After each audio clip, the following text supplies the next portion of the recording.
देखिए, लोग सोचते हैं कि युवावस्था में या फिर अपने बच्चों को कथाओं में नहीं भेजते कि अरे अभी तो तुम्हारी उम्र ही क्या है, पूरी उम्र पड़ी है भजन करने के लिए, कथा सुनने के लिए। लेकिन भजन करने का कोई उम्र नहीं होता है। आइए, एक बड़ा प्यारा पद है, सुनते हैं कि कीर्तन करो जवानी में, बुढ़ापा किसने देखा है। हो कीर्तन करो जवानी में, बुढ़ापा किसने देखा है। हो कीर्तन करो जवानी में, बुढ़ापा किसने देखा है। कीर्तन करो जवानी में, बुढ़ापा किसने देखा है। सभी मीठी मीठी तालियों के साथ गाएंगे।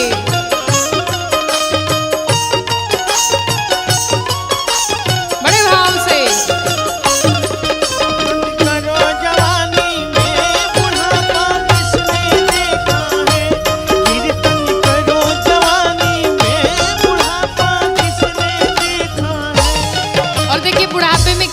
हो जाती है। हाथ हुए बेकार, ताली बजाने में लाचार। हाथ हुए बेकार, ताली बजाने में लाचार है। हाथ हुए लाचार, ताली बजाने में लाचार। हाथ हुए बेकार, ताली बजाने में लाचार। बुढ़ापे में हाथ भी काम नहीं करते, इसलिए कहते हैं ताली बजाओ जवानी में, बुढ़ापा किसने देखा है। हो ताली बजाओ जवानी में, बुढ़ापा किसने देखा है।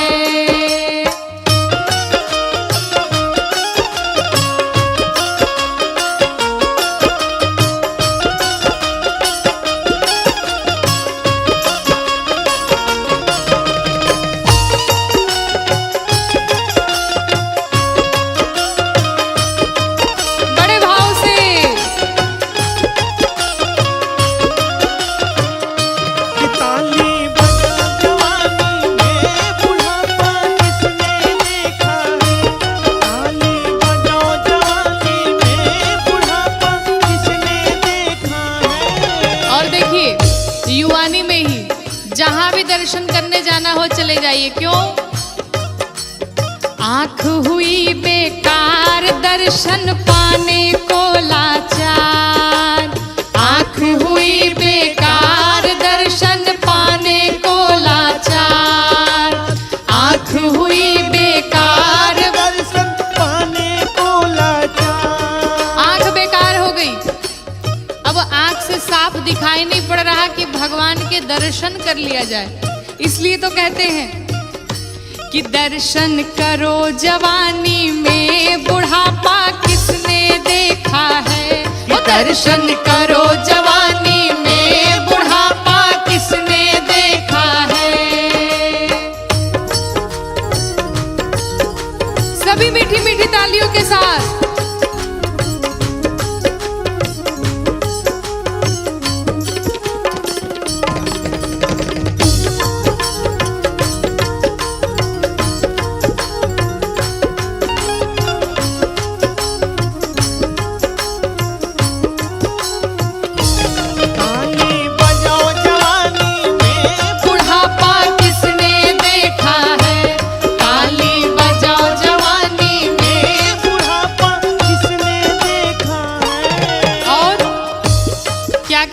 हो जाता है। कान हुए बेकार, भजन को सुनने में लाचार। कान हुए बेकार, भजन को सुनने में लाचार। कान हुए बेकार, भजन को सुनने में लाचार। कान हुए बेकार, भजन को सुनने में लाचार। कान हुए बेकार, भजन सुनने को लाचार। भजन करो जवानी में, बुढ़ापा किसने देखा है। भजन करो जवानी में, बुढ़ापा किसने देखा है।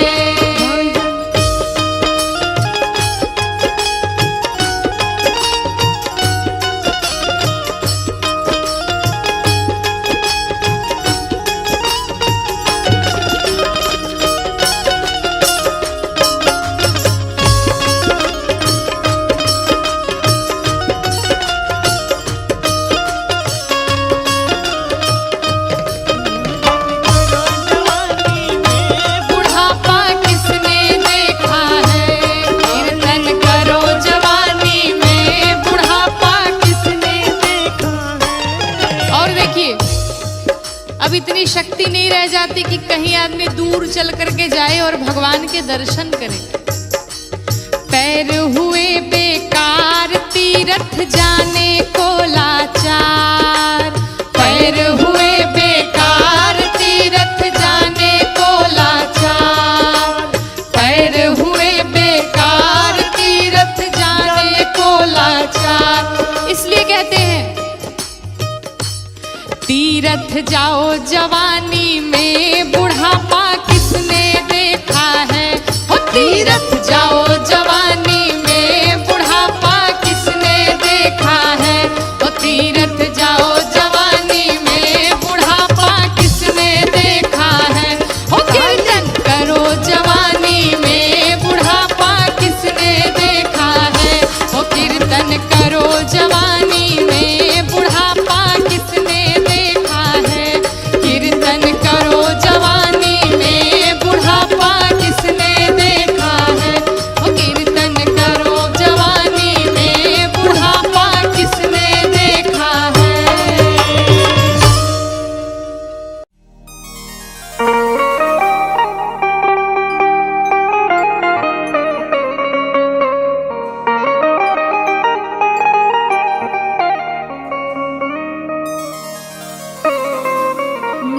नहीं चाहिए दिल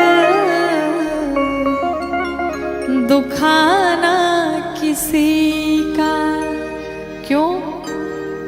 क्योंकि सदा ना रहा है, सदा ना रहेगा। अरे ये जमाना किसी का नहीं चाहिए दिल दुखाना किसी का, नहीं चाहिए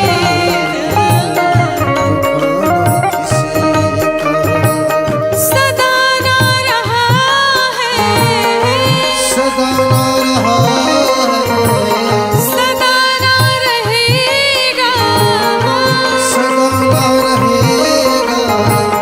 जमाना किसी का नहीं चाहिए दिल दुखाना किसी का, नहीं चाहिए दिल दुखाना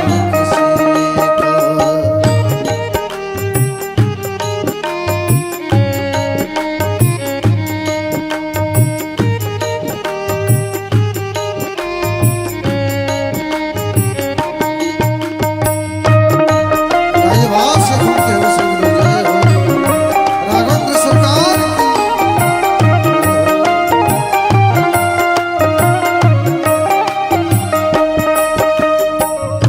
चाहे कोई राजा हो या रंक हो, जब भगवान के वहां से बुलावा आ जाएगा तो कोई बहाना नहीं चलेगा। कहते हैं आएगा बुलावा तो जाना पड़ेगा, सिर तुझको आखिर झुकाना पड़ेगा। आएगा बुलावा तो जाना पड़ेगा, सिर तुमको आखिर झुकाना पड़ेगा। क्यों ऐसा होगा? क्योंकि वहाँ ना चलेगा, वहाँ ना चलेगा, वहाँ ना चलेगा, वहाँ ना चलेगा।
खरबों कमा ले, पूरे जीवन की कमाई अगर दे दे और चाहे कि हम अपने जीवन का एक क्षण खरीद लें तो संभव नहीं है।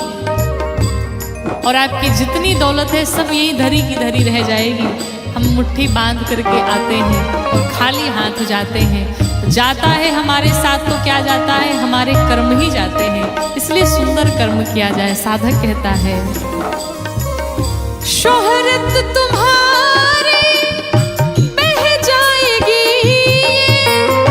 दौलत तुम्हारी रह जाएगी। शोहरत तुम्हारी रह जाएगी, दौलत तुम्हारी रह जाएगी।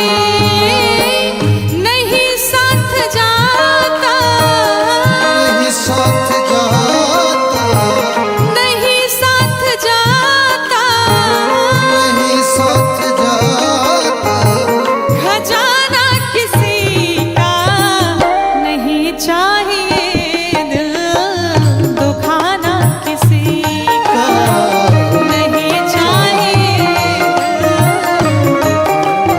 किसी का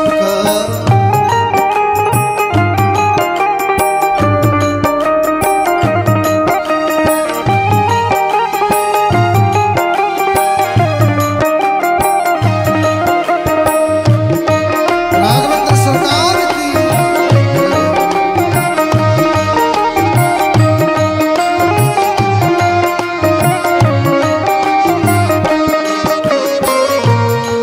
कहते हैं कि कोई भी व्यक्ति, अधिकतर आपने देखा होगा कि हम दूसरों में बुराई निकालने में लगे रहते हैं, लेकिन कभी स्वयं के भीतर झांक के नहीं देखते कि हमारे भीतर कौन कौन सी बुराइयां हैं।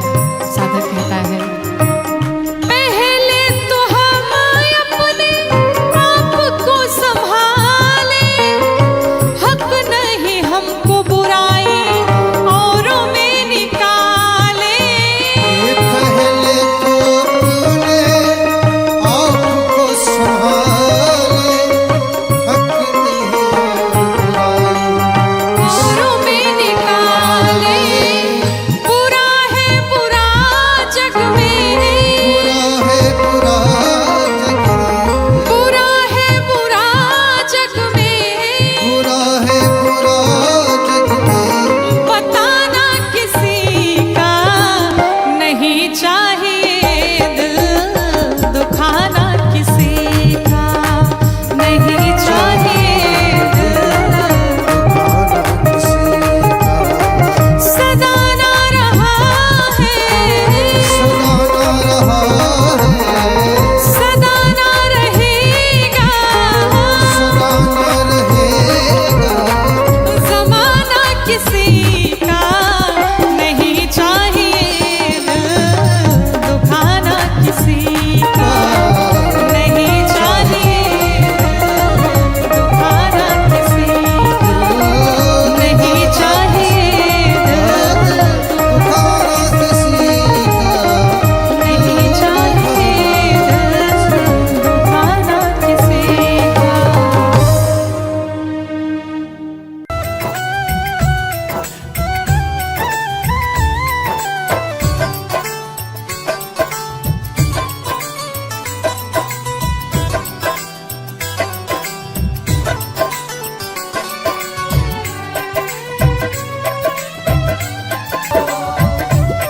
नगरी हो अयोध्या सी, रघुकुल सा घराना हो, चरण हो राघव के जहाँ मेरा ठिकाना हो, चरण हो राघव के जहाँ मेरा ठिकाना हो।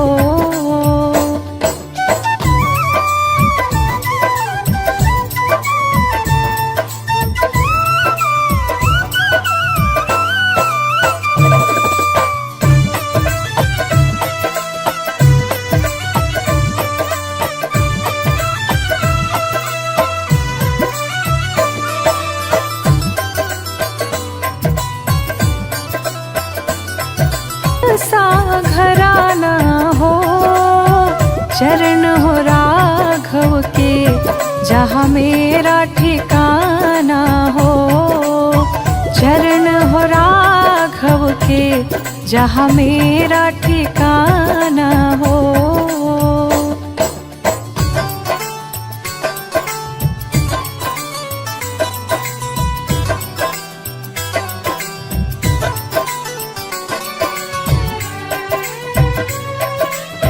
घराना हो, चरण हो राघव के जहाँ मेरा ठिकाना हो, चरण हो राघव के जहाँ मेरा ठिकाना हो।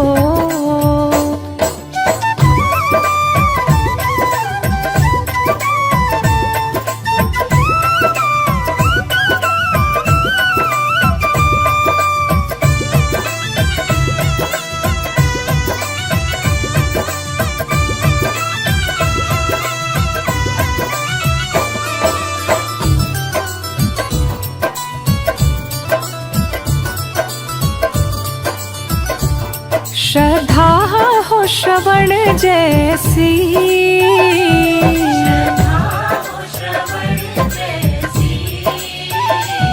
शबरी सी भक्ति हो,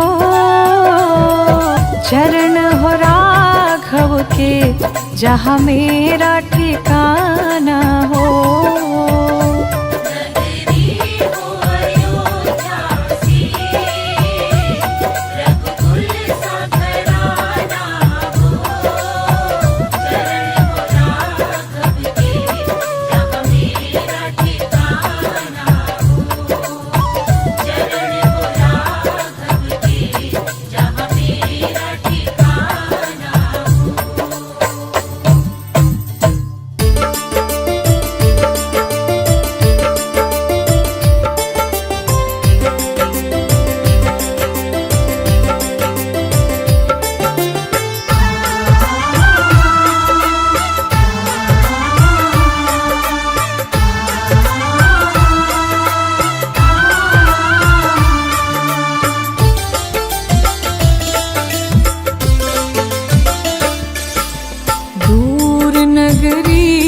बड़ी दूर नगरी, हाँ दूर नगरी, बड़ी दूर नगरी।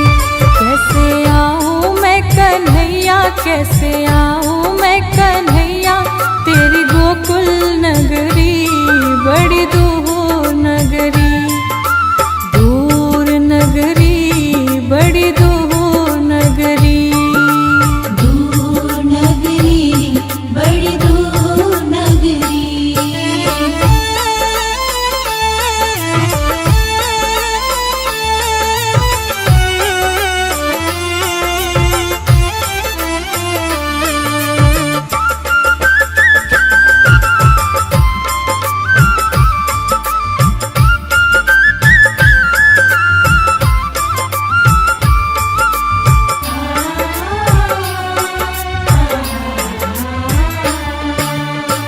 जमुना में जाओ कान्हा पायल मोरी बाजे है, जमुना में जाओ कान्हा पायल मोरी बाजे।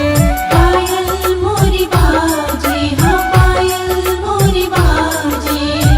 झपट चलो तो हाय, झपट चलो तो मोरी छलके गगरी। हाँ दूर नगरी, बड़ी दूर नगरी, हाँ दूर नगरी, बड़ी दूर नगरी।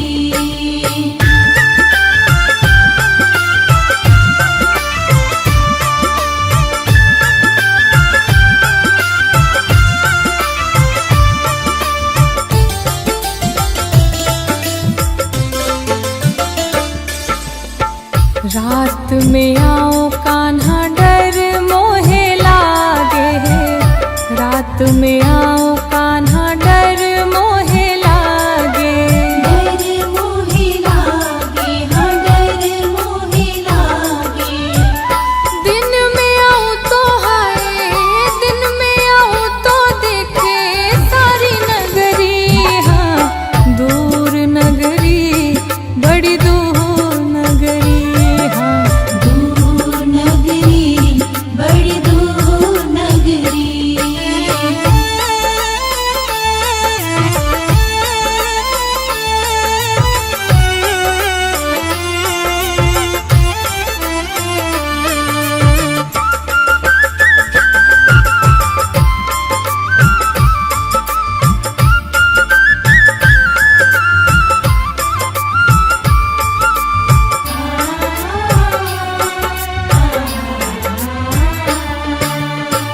तेरी नगरी में कान्हा चोर बसत है, तेरी नगरी में कान्हा चोर बसत है। चोर बसत है, हाँ चोर बसत है। लूट लेवे जी हाय, लूट लेवे जी मोरी नख चुनरी। हाँ दूर नगरी बड़ी दूर नगरी, दूर नगरी बड़ी दूर नगरी, दूर नगरी बड़ी दूर नगरी। हर्षित दिशाएं हैं, पलके बिछाए हैं। हर्षित दिशाएं हैं, पलके बिछाए हैं। हर्षित दिशाएं हैं, पलके बिछाए हैं। लौटे हैं निज धाम अवध में आए राजा राम, अवध में आए राजा राम।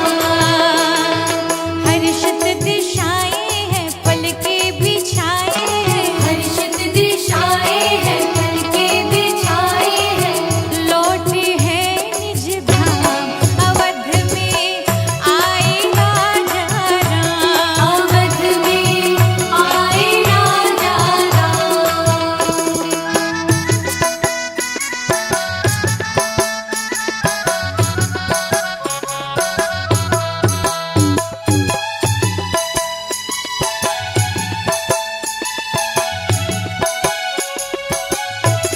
अवध में आए राजा राम, अवध में आए राजा राम। झूमे गाए खुशियाँ मनाए, मिलके सब हम झूली हो, मिलके सब हम झूले। स्वागत करती दीप जला के सारी अवध की टोली हो। सारे अवध की टोली। पापों की छाया को, रावण की माया को,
श्री जानकी मैया आज पुष्प वाटिका में गई और माँ गौरी का पूजन करती है, माँ से वरदान मांगती है, कहती है कि पूजा की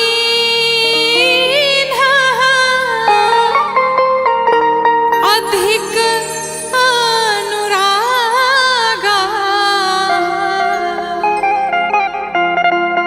और निज अनुरूप सुभग वर मांगा।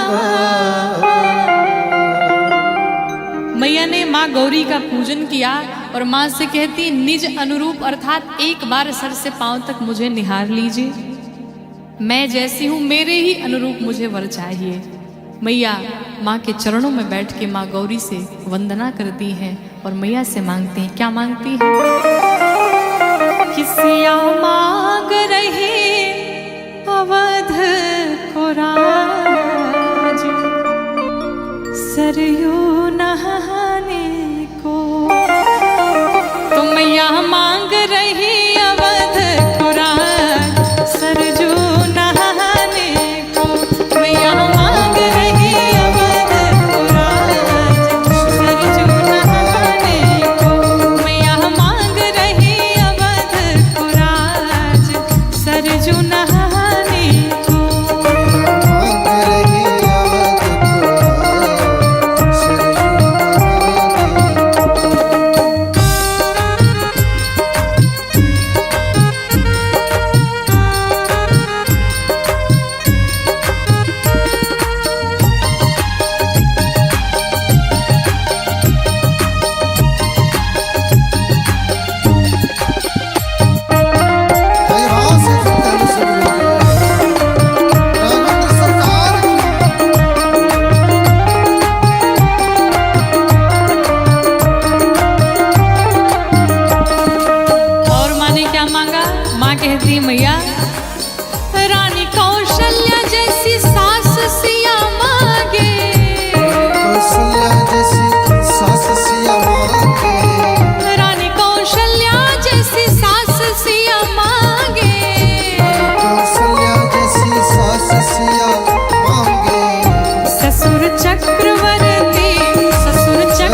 जाएंगे राम आएंगे। मेरी झोपड़ी के भाग आज खुल जाएंगे, राम आएंगे।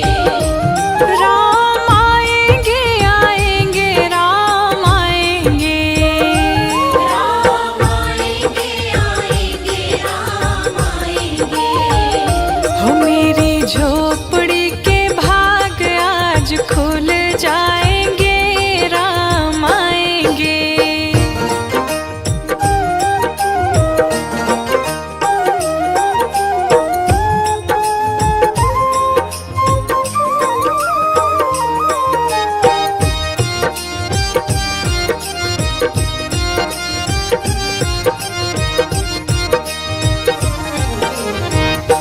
राम झूलेंगे तो झूलना झूलाऊंगी।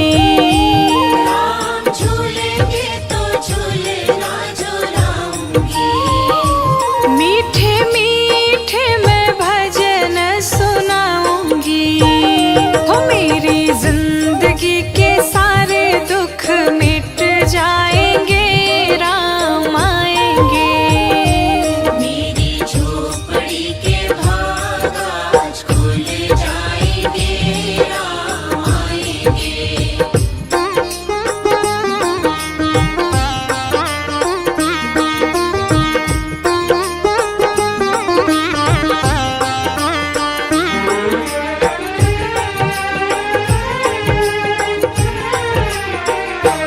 राम आएंगे तो अंगना सजाऊंगी।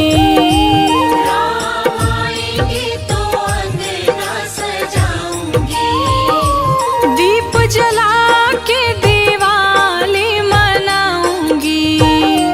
मेरे जन्मों के सारे पाप मिट जाएंगे राम आएंगे। मेरी झोपड़ी के भाग आज खुल जाएंगे, राम आएंगे।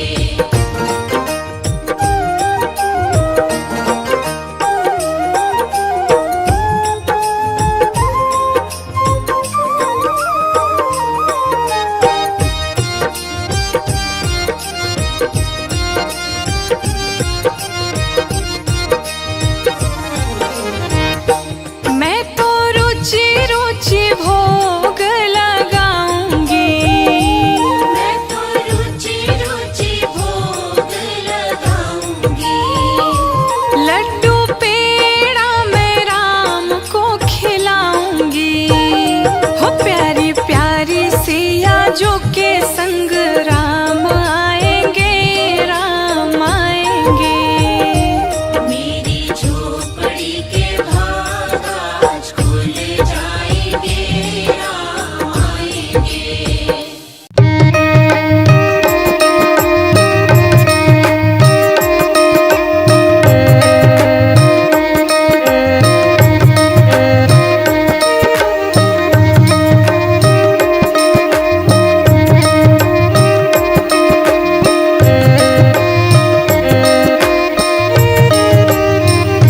सीता राम जी की प्यारी राजधानी लागे, राजधानी लागे।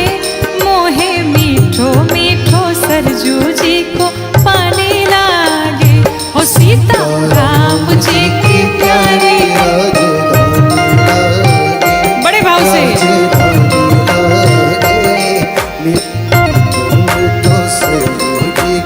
पानी लगे।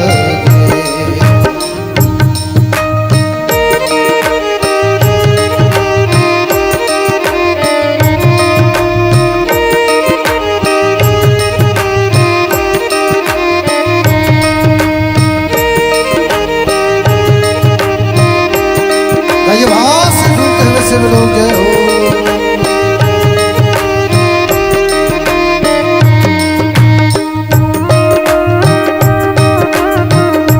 राघवेंद्र सरकार जय हो।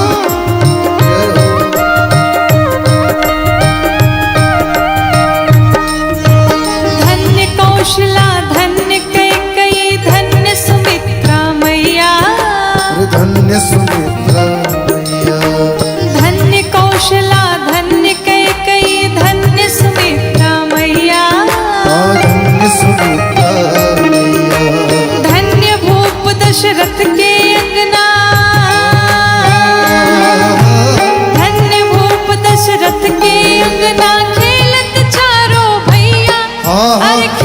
सहित चारों भैया मीठी तोतली रसीली प्रभु की वाणी लागे, प्रभु की वाणी लागे। मोहे मीठो मीठो सरजू जी को पानी लागे। ओ सीता राम जी की प्यारी राजधानी लागे, राजधानी लागे। मोहे मीठो मीठो सरजू जी को पानी लागे।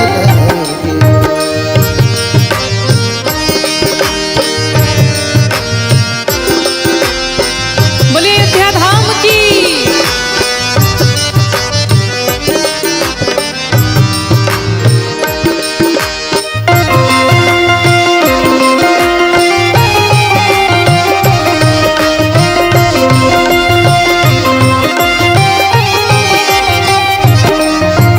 छोटी छावनी रंग महल हनुमान गढ़ी अति सुंदर। हनुमानगढ़ी अति सुंदर। हाँ छोटी छावनी रंग महल हनुमान गढ़ी अति सुंदर। हनुमानगढ़ी अति सुंदर। स्वयं जगत के मालिक बैठे, स्वयं जगत के मालिक बैठे कनक भवन के अंदर।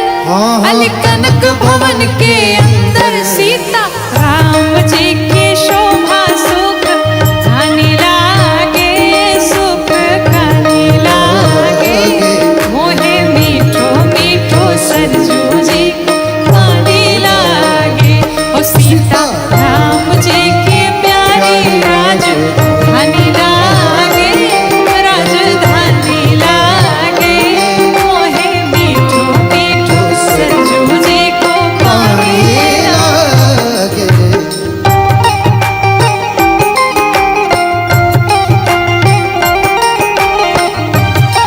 भाई भाव से मीठी मीठी ताली के साथ बोलो जय हो। प्रेम से बोलो कनक भवन सरकार की जय हो।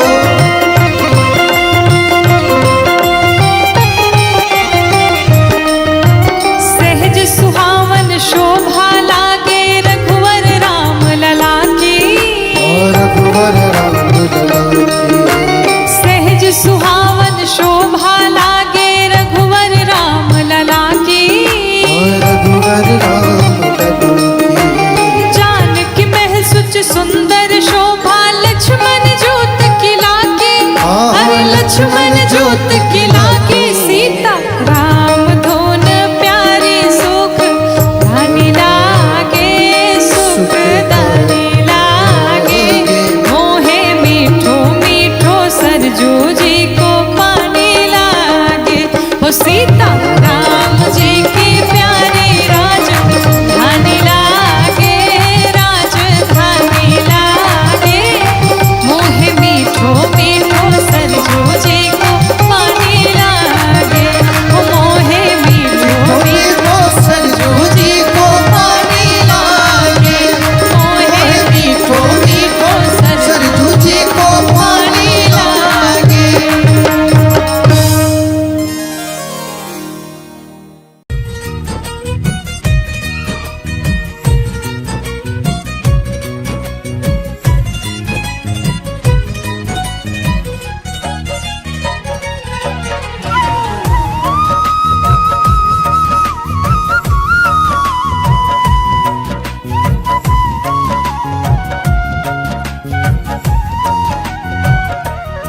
जो प्रेम गली में आया नहीं प्रिय तम का ठिकाना, क्या जाने जो प्रेम गली में आया ही नहीं प्रिय तम का ठिकाना, क्या जाने जो प्रेम गली।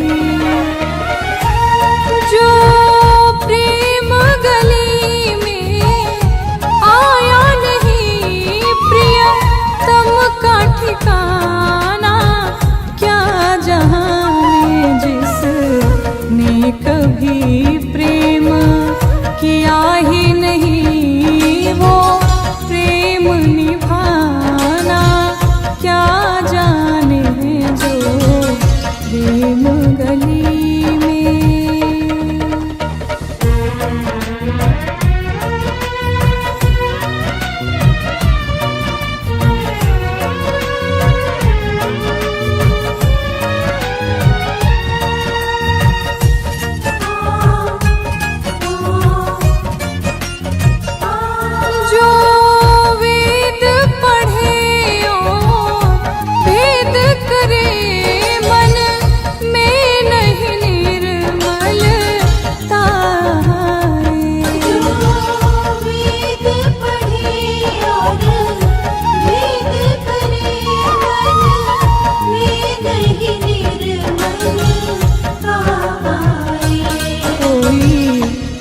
कितना चाहे ज्ञान कहे कोई, कितना चाहे ज्ञान कहे भगवान को पाना, क्या जाने जो प्रेम गली में।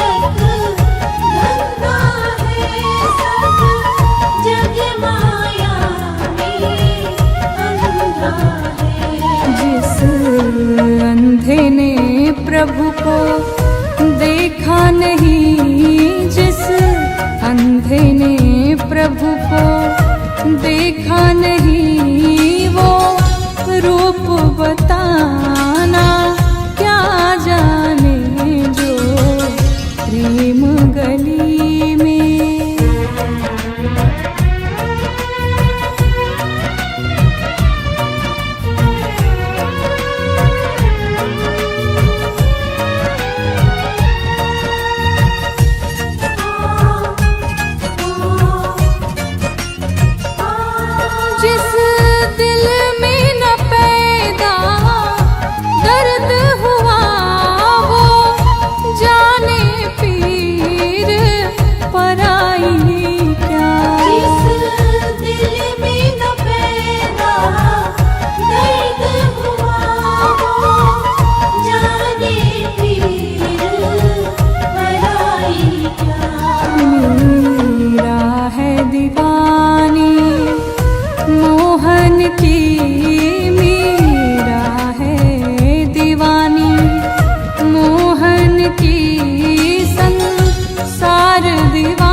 सब में समभाव विराजे, प्रभु सब में समभाव विराजे, सबका करे उद्धार, बरस रही प्रभु की कृपा अपार, बरस रही प्रभु की कृपा अपार, बरस रही प्रभु की कृपा। प्रभु सब में समभाव विराजे, प्रभु सब में समभाव विराजे, सबका करे उद्धार, बरस रही प्रभु की कृपा अपार, बरस रही प्रभु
एक